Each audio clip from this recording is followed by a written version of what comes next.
So we're talking about the skill that actors should really work on. We're talking about really script analysis, analyzing like what's going on. And I think that sometimes actors are in this mentality of like, okay, there's so many different acting techniques out there.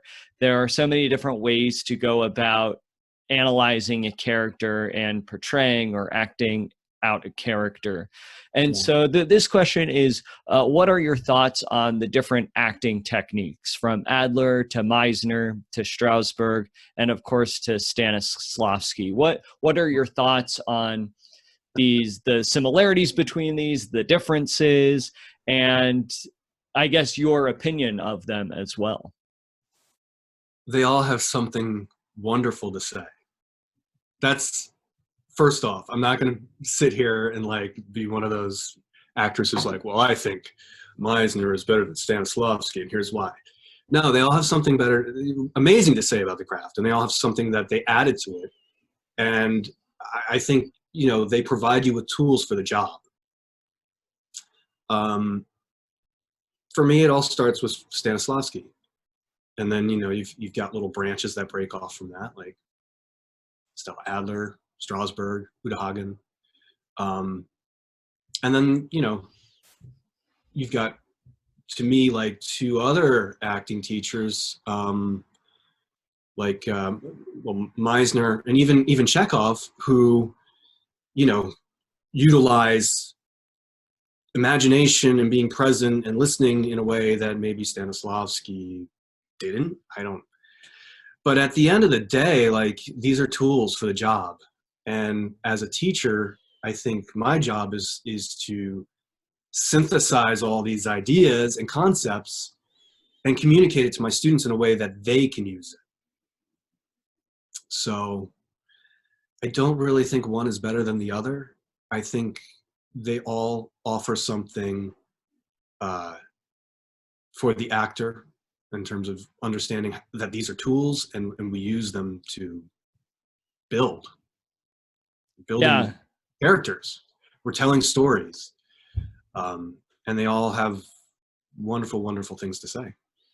Yeah, I really like this a lot. I think that all of these teachers out there, to go off what you said in the beginning too, I think there are some people out there who, I guess, hold up their noses to different techniques.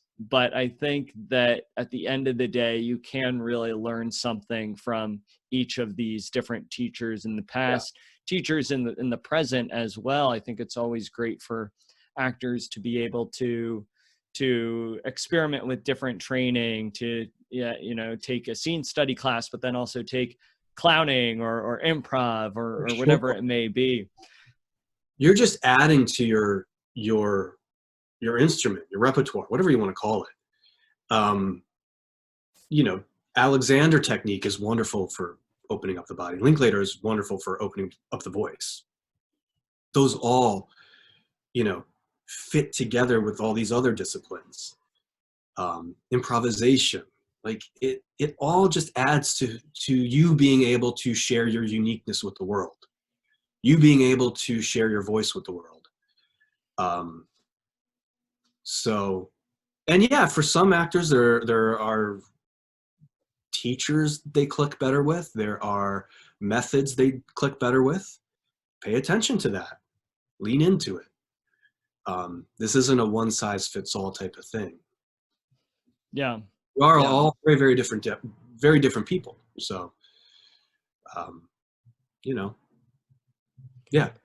Well, I really love how you use the analogy of the toolkit. I think this really provides a great visual for the actor, that every class that you take, or every acting technique that you learn, every skill set that you develop, it's just an added tool to your toolkit. And you'll never know with what project you're working on, whether play, a television show, or film, what tool you'll need to use. And so it's great when you have this very elaborate toolkit where you could pull many different tools to fix whatever problem that you're working on. So I think that's a really good way of sort of visualizing the training process that comes with being an actor. And it does take time, and you do have to become a master at those tools, or at least a few. Yeah. So you know, the thing that I always want to say to actors, especially young actors, is be kind to yourself and be patient with yourself, because this is it's a marathon, and you don't know when it's going to happen for you. You don't know when it's all going to fall into place in terms of artistically, professionally. So be kind and patient with yourself, and enjoy it.